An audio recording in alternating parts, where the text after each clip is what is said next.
Thank you everyone for joining us at this next webinar of our GMF webinar series.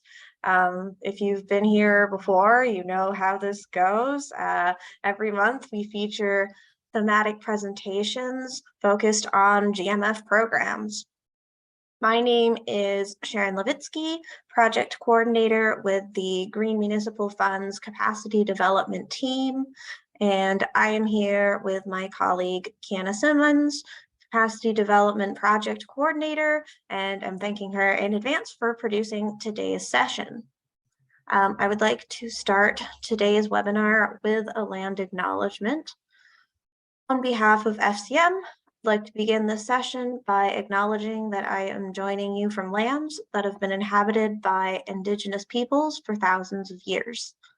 We at FCM recognize the Algonquin Anishinaabe people as the traditional custodians of the land upon which FCM's offices are located.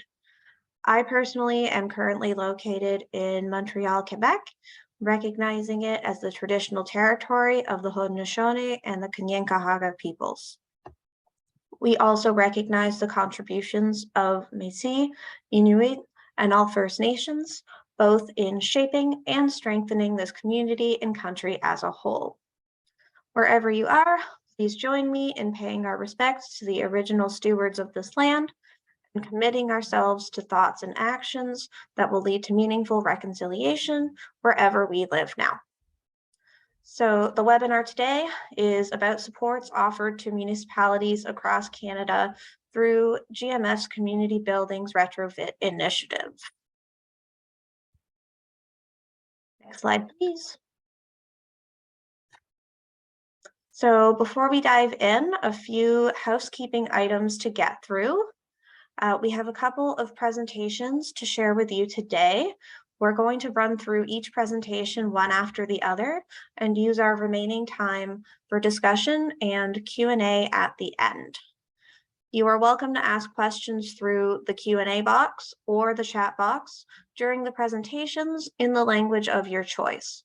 We will keep an eye out for any clarification questions or other key items that we should address before the Q&A session at the end. Un rappel que si vous souhaitez écouter la présentation en français, vous devez sélectionner le bouton. Reminder, simultaneous interpretation is available to listen in French or English. It's available at the bottom of your screen and you can choose either French or English. So if you will require language support, don't forget to select simultaneous interpretation during this presentation and switch to English. Next slide, please. Today's presentations aim to explore this challenge and the opportunities associated with the need to retrofit some of our buildings. The webinar will feature GMF staff who will be addressing these three questions.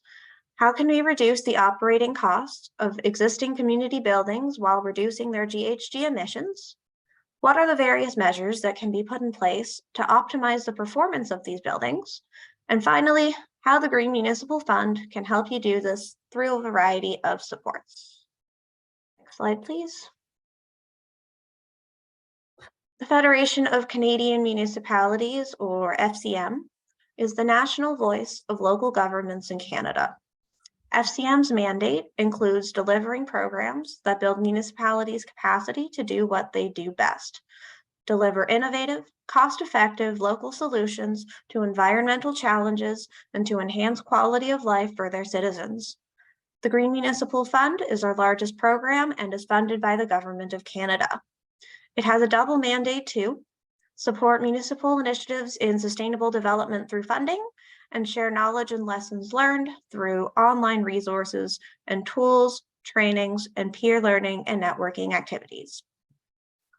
Today, our topic comes out of our Community Buildings Retrofit initiative. So CBR, short for Community Buildings Retrofit, is a $167 million program that helps municipalities optimize the energy efficiency of their buildings portfolio, particularly community buildings. The goal is to reduce GHG emissions and reduce operating costs.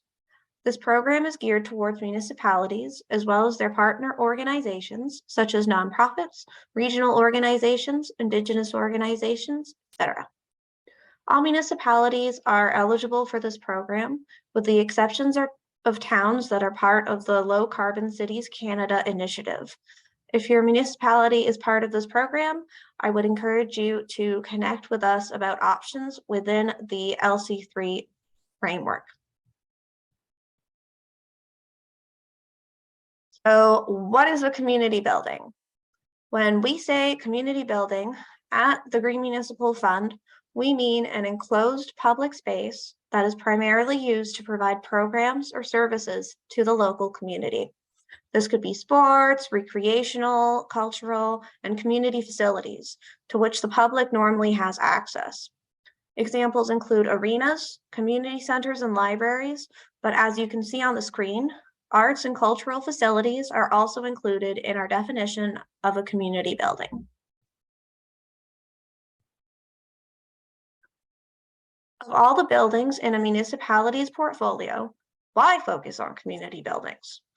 Now, these types of buildings, as many of you know, are often the facilities that have the highest operating cost and energy use throughout a municipality's building stock, especially when they aren't operating optimally.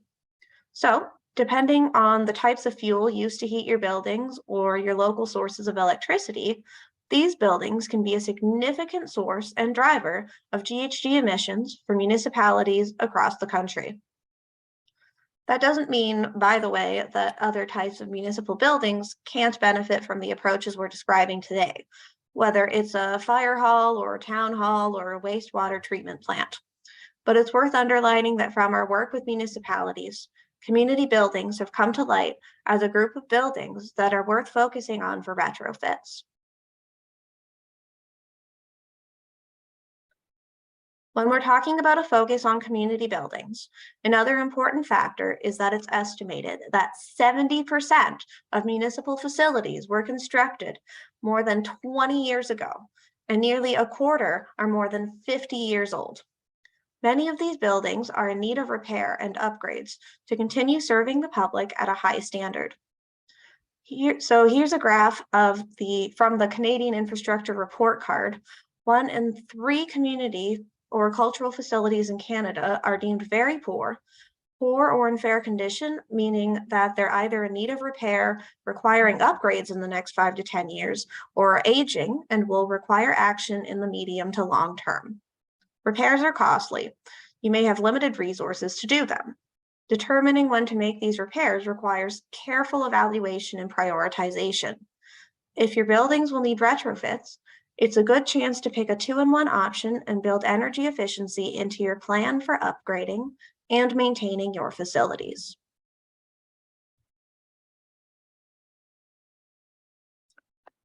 More than a third of the municipal consumption of energy comes from indoor ice rinks and community and recreation centers. The cost of running these facilities is high, and it's even higher when the buildings are not functioning properly. They also represent a significant source of GHG emissions at the local level, particularly in cases where equipment is run by natural gas or oil. So we really think that community buildings are an important place to start.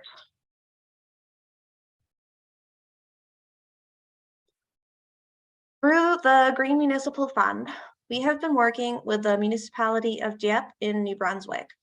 They are currently being funded for an arena retrofit as part of the CBR initiative. It involves the implementation of 17 strategies for the renovation and transformation of the building to make it energy efficient. It is expected to reduce energy consumption and GHG reductions by almost half. To speak about it today, we have Christian Karanga, Project Officer at the Green Municipal Fund. He will speak about the case of Dieppe and how they got to where they are now. Please note that the following presentation will be in French, so for those who need it, please make sure that you select English in the interpretation panel so that you will be able to get the English interpretation. And Christian, I will pass the floor to you. Merci Sharon. Bonjour à tous. Thank you, Sharon. Good morning, everyone. My objective is to present this feasibility study for Dieppe, and we wanted to do an energy assessment in order to propose solutions that would allow reduction in energy consumption. So we wanted to retrofit this older building and improve equipments in order to have a lesser uh, a lesser imprint.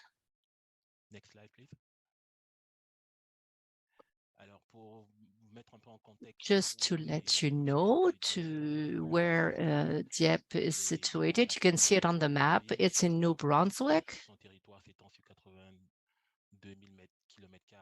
It's 82.15 square kilometers, population 28,000 people in 2016. The whole city has electricity provided by NB Power, and they use fossil fuels to provide electricity.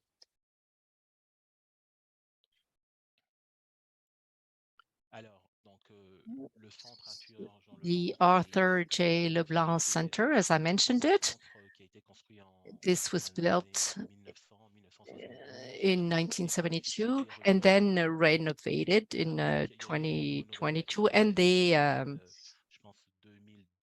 so 2022, and they decided to renovate this year. There are two arenas and two mechanical centers.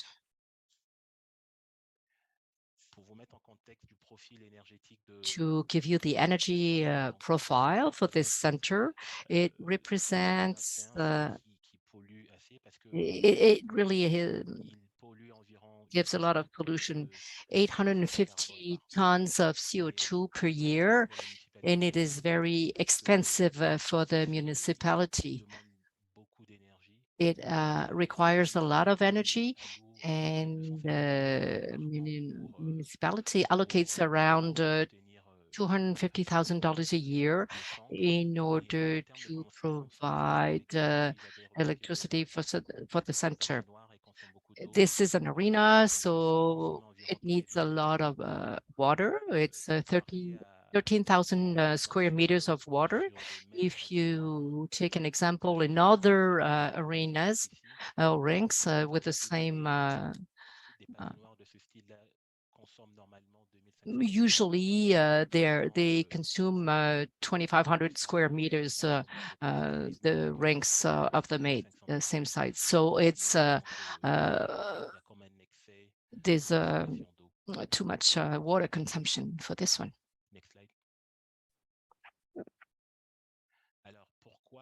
Why did we decide to do a feasibility study? The city wanted to make a major investment, so they needed to know where to prioritize, where there would be potential savings for greenhouse gases and the cost as well. So they decided to do this feasibility study. And also there was the strategic plan for Dieppe, and they decided to reduce corporate emission by 15% by 2025.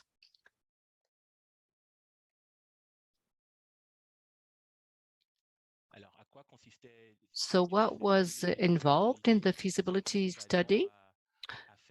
First of all, there was a global study for the building consumption, energy consumption, the hydrological study. They wanted to do some economic and financial studies, and if we decided to change equipments, what would be the return on investment?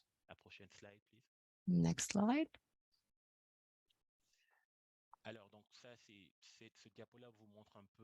This shows you how it works with the FCM. We have three kinds of programs. The first one is for municipalities who decide to reduce their energy consumption. You cannot improve if you don't measure. So the first thing is a program called Building Monitoring and Analysis, and you can do the follow-up and follow the energy consumption in a building. And then you go back to us and you get a grant for the feasibility study. And then after this, there's a capital project that will help you to to deal with everything that was found during the feasibility study. In the case of Dieppe, this was funded through the Green Municipal Fund, and now I'm the project coordinator for the capital projects. So we were able to give them a loan of 1,500,000, and the grant was 500,000. Next slide, please. Here, we'll talk about the results. This feasibility study reviewed the energy consumption on this graph. You can tell, so nearly 54% of their energy consumption came from ice making. So the building has 2 ice rinks, and the other factor that's important is heating. 24% of energy consumption comes from heating. So these 2 factors had to be addressed in order to reduce energy consumption in this building. Next slide.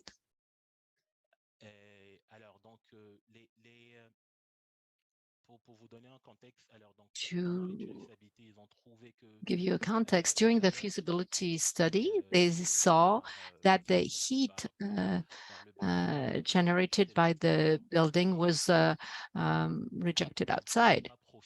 So it wasn't taken advantage of. So we had to find a way in order to recoup this heat and use it to heat the building or do something else with it. Next slide.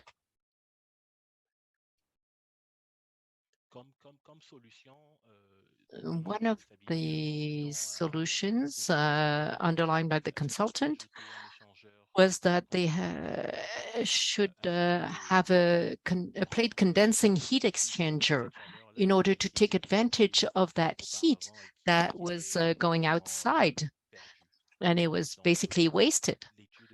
So the feasibility study said that we should add equipment that would take charge of this exchange of heat, and that would improve the consumption in the building. And also there would be a decrease in energy bills because of that. Next slide.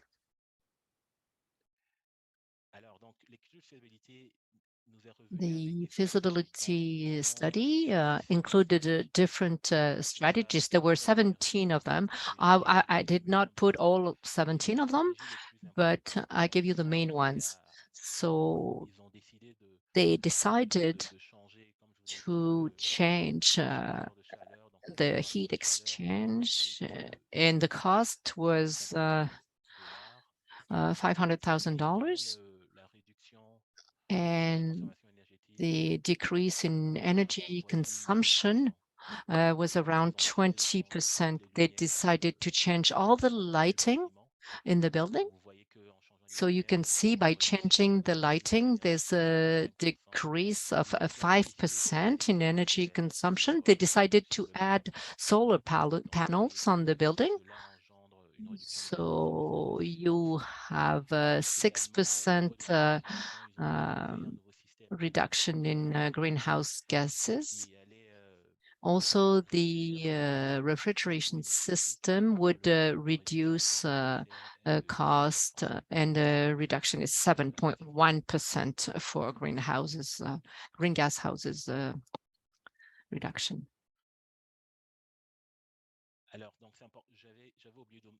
I had forgotten to say that that red screen was used for these analysis, and there was simulations that were done. So the software did the analysis and provided the simulation. So one of the advantages that was for this study, from this study, is that we can see if we implement the solutions, there will be a decrease in greenhouse gases for 46%, and for the buildings in the municipality, it would be a 7.2% reduction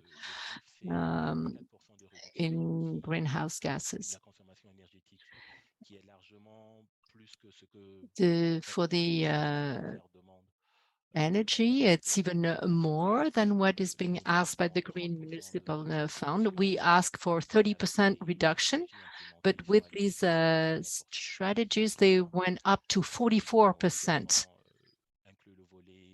They included the renewable energy component, and so that's 6%, and this decided to reduce water consumption.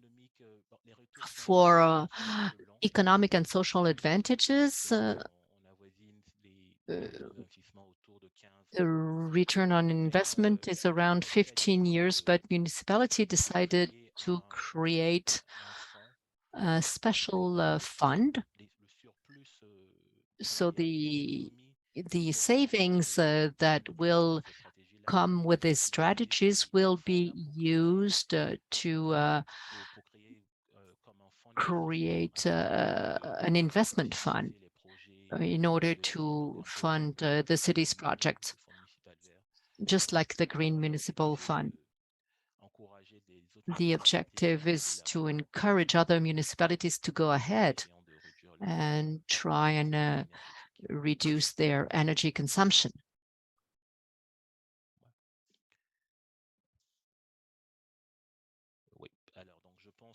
So I believe that's it for me. If you have any questions, you can write them in the chat, and I will be happy to answer your questions. Thank you.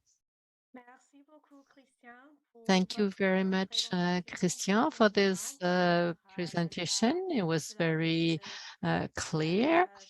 That was the city of Dieppe. A lot of the participants will have a lot of questions. So if you do have questions, as Christian mentioned, you can put them in the Q&A box or in the chat box.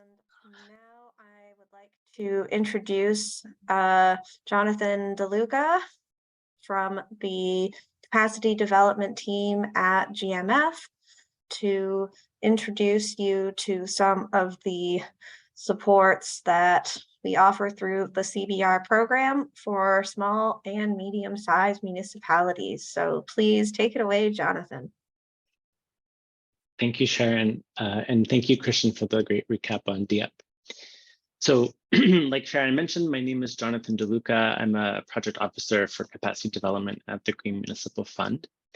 I'm going to take you through some of the support that we provide to you beyond just the funding. So if you're interested in learning more about the different funding options, I invite you to explore the GMF website, and there you can also find some other webinars where we've explained a little bit how to go through the funding process and the application process. So my presentation today will focus on the support that we provide in the context of smaller municipalities who may need more than just funding to help with their programming.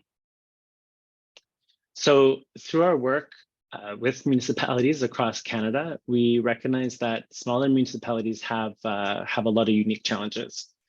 So these challenges make it a lot more complicated to carry out projects like a community buildings retrofit project funded by us, by FCM and the GMF. So some of the challenges include less staff bandwidth due to larger scope of responsibility, staff with more generalized rather than specialized skill sets due to the limited human resources that they can hire, and as well as a limited access to capital funding. All of this is to say that the Community Buildings Retrofit initiative offers many parallel supports that smaller municipalities may find helpful. And it can make the difference between applying for funding or missing out on a great net zero funding opportunity. But I should say that these supports are available not just for small or medium-sized municipalities, they're available to all applicants, all funded applicants, and those interested in the CBR initiative. Next slide, please. So as part of its Community Buildings Retrofit initiative, FCM has developed an approach to address the needs of municipal clients. It's designed so that it can be used by any community in Canada, so large or small, starting from wherever you may be now in terms of your energy management approaches. It's designed to support your municipality along the journey of optimizing the performance of your existing community buildings, depending on where you're at. As you see in the case of DIEP that Christian had mentioned, they went from the study phase to the implementing of a capital upgrade. So you'll see in the red and towards the gray box and the arrow on the screen. Some municipalities might be starting at the very beginning of this pathway, and so are eligible and interested in a building monitoring and analysis grant to build the baseline of energy use within their building portfolio and to help them go along the pathway, to move along the pathway. So this pathway takes you from assessing to where you are now to help you tackle some of the low-hanging fruit and the cost savings associated with that. And it takes you to tune-ups, to planning, and then to planning for big long-term upgrades, and then implementing those upgrades. So wherever your municipality might be, FCM and GMF will work with you to move you along this pathway. So let me highlight some of the funding opportunities that are built in to match each step of this pathway. Next slide, please. So my colleague Christian kind of went through a little bit of this, but I wanted to kind of give another representation of what we offer. And again, I'd encourage you to check it out more in depth on the website, where we have, for each of these funding opportunities, we have application guides that are go really in depth and help you understand what is required and what is eligible. So the first one that we have here under Improve and Ideate is a building energy monitoring and analysis grant. So this is a grant of up to $25,000 that's offered to municipalities who are looking to build their energy data to understand their energy consumption and then to be able to analyze it and to create and it allows them to create a baseline of energy consumption as well. The second offered is a building commissioning grant up to $55,000, and this allows municipalities to tweak their buildings to optimize performance, and even help municipalities that never commissioned their buildings in the first place. Next, we have under studies, and this is similar to what DIEP had undertaken in their feasibility study. We have a greenhouse gas reduction pathway study, and this is a grant of up to $65,000 for single buildings or $200,000 for a portfolio of buildings. And within these portfolios could be included, other buildings that are municipally owned, but not necessarily considered community buildings. Next, under capital projects, we have a greenhouse gas impact retrofit. So this is financing up to $5 million loan and grant that's available for real quick wins. So these are for often for shovel-ready projects, and they aim for a 30% reduction of greenhouse gases in the short term. And the last is the greenhouse gas reduction pathway retrofit. And so this is financing up to $5 million for significant reductions in energy use and greenhouse gas emissions by retrofitting community buildings over a period of time. So the funding enables the implementation of longer-term, multi-measure retrofit capital projects that contribute to a greenhouse gas reduction of usually 80%. So again, way more information on the website. I invite you to really check that out. Next slide, please. So the question today is what kind of support is offered to get you through this entire process that I've discussed? So in this slide, you'll see the support that you can take advantage of and that are available before, during, and even after implementing your GMF project. So we want to make sure that you have the needed skills and the knowledge so that a successful grant at the study stage can chug along the pathway and lead to a capital project and eventually some big wins. So I'll be going through each of these in the next slides, but you'll notice that some support is offered mainly at the pre-application and application stage, and others we offer at later stages as the support needed gets a bit more specialized and more technical. At the bottom here, we have webinars, like what we're doing today with you, case studies, guides, and we have a resource library, which is available to anybody in the sector. And they're all posted and available on the website. I should also, it's worth noting here that all of this does not come at any cost. So they're all services that we offer at no cost to funded recipients, and for some of them, such as the webinars and case studies, those are just offered for free on our website. You can get access to them. Next slide, please. So your first contact in this process is with a GMF advisor or officer, and that really is the person that is the window into the funds that are available to you. So their role is really to help you understand the funding offer and even to recommend some other funding opportunities that are offered by GMF elsewhere in another fund, in another initiative. So this GMF staff can also provide you with the latest information in sustainability in the sector and can also refer you to innovative and inspiring examples from our previously funded clients. Next slide, please. So once you've sent in a pre-application, you'll be working with our advisor to ensure that you have all the data, information, and forms required to submit. And they'll also help you to add anything in your application that would be needed during the peer review process. So the peer review process is an important process that would approve your funding application.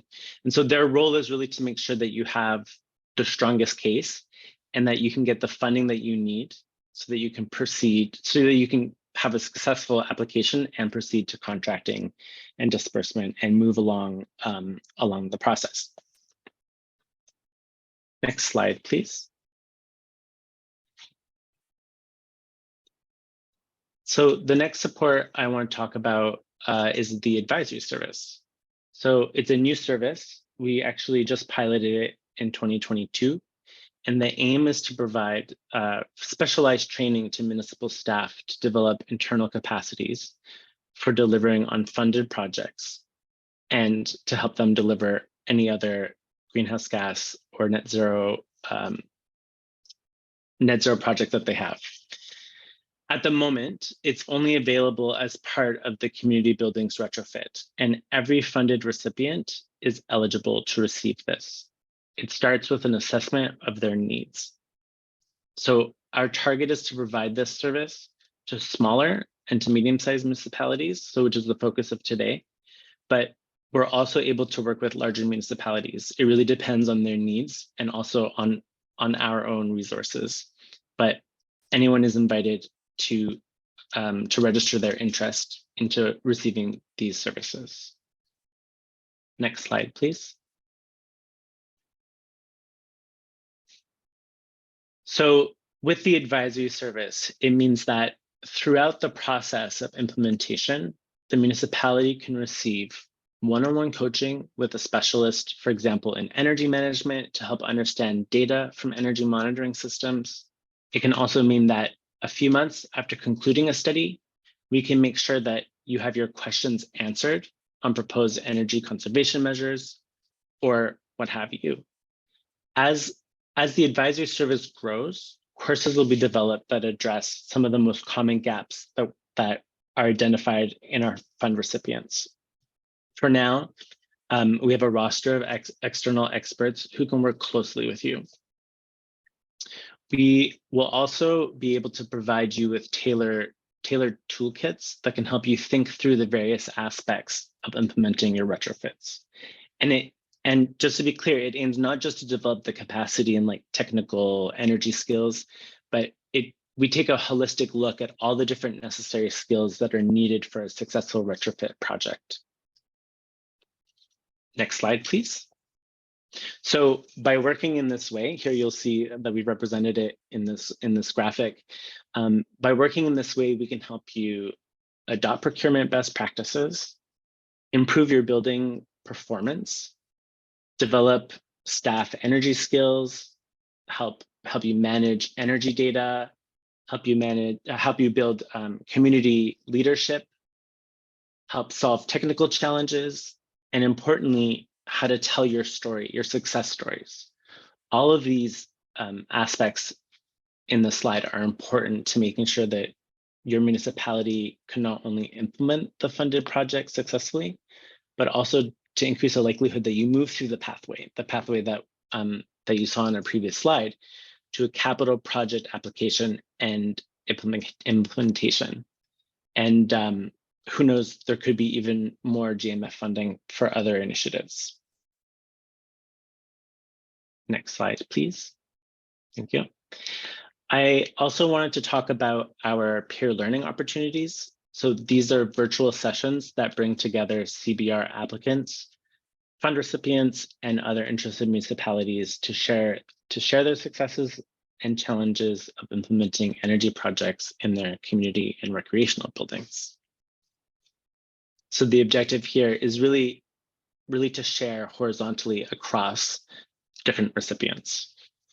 Next slide, please. So here are some examples of subjects that we've looked at, for instance, within the peer learning network. In each session, it's organized more or less quarterly. We usually spotlight a municipality related to the subject of the session and structure discussion exchange around the experiences and the members and any best practices or questions that they have in implementing their own projects. So people who've received funding or who are speaking with our advisors at the moment are invited to join this initiative, the peer learning sessions. Next, please. And finally, we have other support that we offer. So this is webinars, like for instance, the one that we're in today. We have case studies, which you can find on our website, guides, and we also have a resource library where we compile case studies, best practices, and any other documents external of GMF, and available for our actually freely available on our website. So if you go to the new GMF website and follow the links to the CBR initiative, you'll find all of these things listed under there and easily searchable as well. Next slide, please. So I invite you to please check out the CBR section of the website and to also get in touch with us if you're interested. If you're interested in the CBR initiative and receiving some of these supports that I've talked about today. I'd also like to mention that we've recently produced a guide on taking your ice rink to net zero. Even though the guide is about ice rinks, it has a wealth of information and checklists and step-by-step that can help you if you're just starting on this journey, the journey to net zero. So the link will be posted in the chat. My colleague might have already posted it.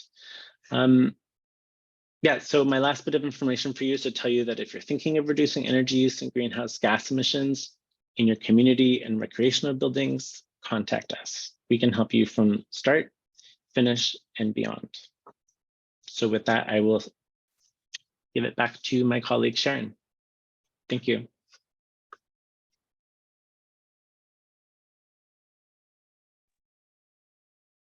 Hey, thank you so much, Jonathan, for the second part of our webinar today. And Christian, if you would like to turn your camera back on, we will be doing our Q&A now. We've gotten a few questions in the Q&A box. If you know, either of you would like to answer them, so I'll just read them out for you. So the first question we got, and I don't see an answer to it, Christian, were you able to attract other sources of help for feasibility study and some retrofit activities done so far? Yes, I cannot turn on my camera because he said the host has stopped it. So yeah. All right, one moment. You can answer the question in the meantime, sorry. So to answer the question, no, the municipality just came to us and submit to ask grant for the feasibility study. So while reviewing it, there was not any involvement of other help from the municipality. So I would say no. Great, and also your camera should be working again. Okay, and there's a question for Jonathan. How complicated is the CBR application process? How does it compare with GMF's other funding streams? Okay, thank you, anonymous attendee.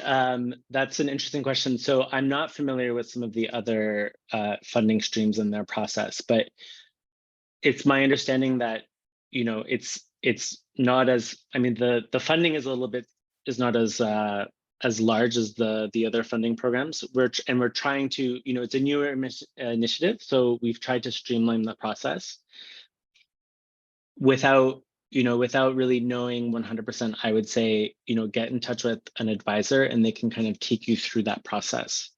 And it really varies on what you're applying for. So which kind of funding envelope you're applying for.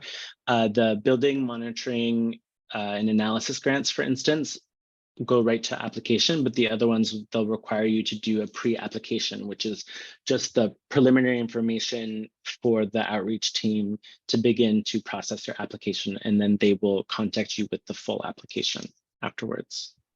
So I don't know if that answers your question, but really you should get in touch with someone if you're interested, and we'll help you through that process. And contact information will be posted at the end of this webinar, by the way. So the next question, who are the intended applicants? Are Indigenous communities eligible to apply for the CBR funding independently? So if either of you have an answer.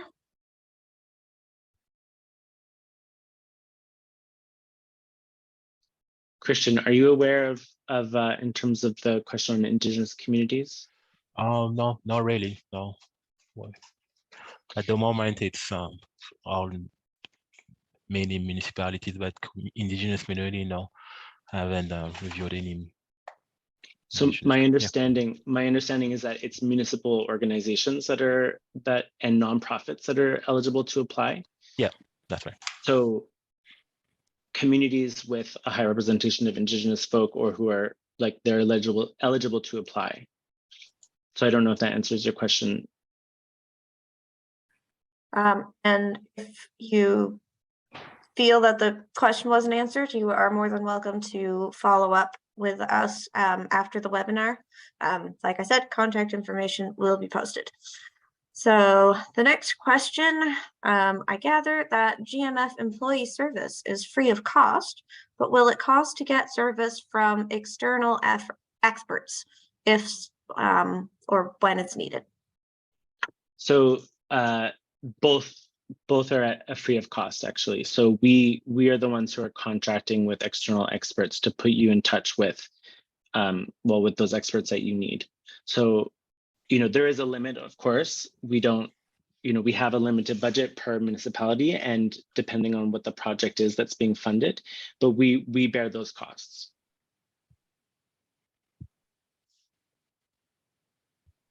Okay. Is CBR a totally new initiative? When were past waves of funding?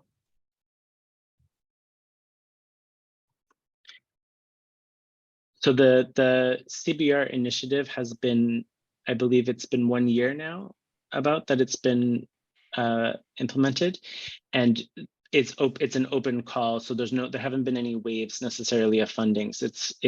We are dispersing and accepting applications until the funds run out, basically, or when we've allocated the budget for the year. Thank you. And this one is specifically for Jonathan.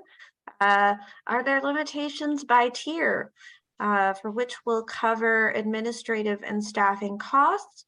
Can funding be used to cover staff training courses for new software, for example, RetScreen, or other tools in order to implement the project?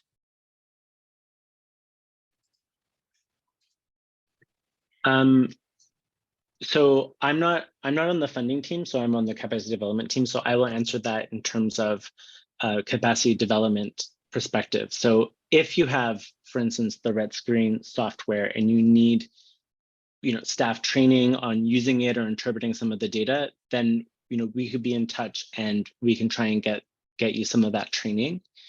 In terms of funding to be used to cover various different budget items, I believe, I don't know if Christian can talk about that, but our funding advisor would definitely know how to answer that. So for the project for staff remuneration, there's no per se a limit for costs. So the municipality can, if the municipality members are part of the project, they can claim as much as staff remuneration time, and then bill it on the project. So we don't necessarily have a limit for that. Great, thank you.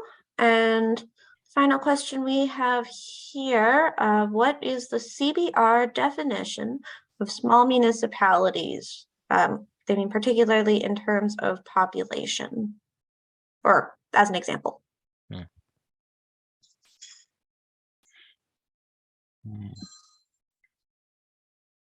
I know in our language here, we usually define like small municipality population under 10,000 people, like 10,000.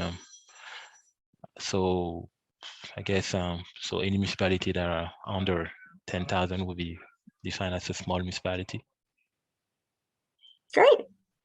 And that seems to be all of our questions. And there is nothing else in the chat, in which case, Kiana, would you mind putting the slides back up?